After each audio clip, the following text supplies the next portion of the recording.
nanay! So yun nga, pagkabukas nga natin ng tindahan, sabi ko magbubukas na ako saglit para pagbalik ko tuloy-tuloy na ako sa pagtinda dahil pupunta muna tayo ng ospital para makakuha ng number para sa schedule ni Ate Sila nga ng follow-up check-up niya sa ating pedya.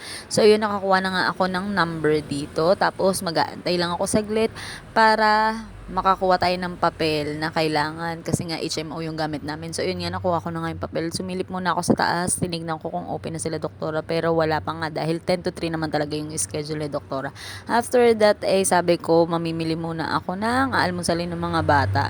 Yung kakanin doon, nakapagbigay naman ako ng almusalin nila. Tapos dumaan nga din ako ng church kasi para makapagpasalamat tayo sa Diyos sa araw-araw na binibigay niya sa atin kahit na ang dami nating iniisip na problema, but still andyan po si Lord para po protektahan at gabayan tayo at ibigay yung mga blessings na dapat po nating kailangan sa araw-araw. So yun nga, pauwi na nga ako para dalhin kila Asila yung pasalubungan nila. So yun nga, tuwan-tuwa nga yung dalawang bata. Tapos yan, magtitinda nga muna ako ulit.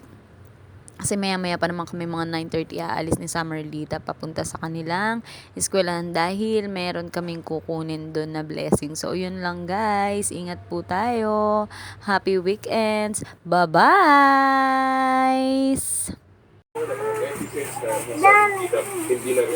Kay tata yung isa.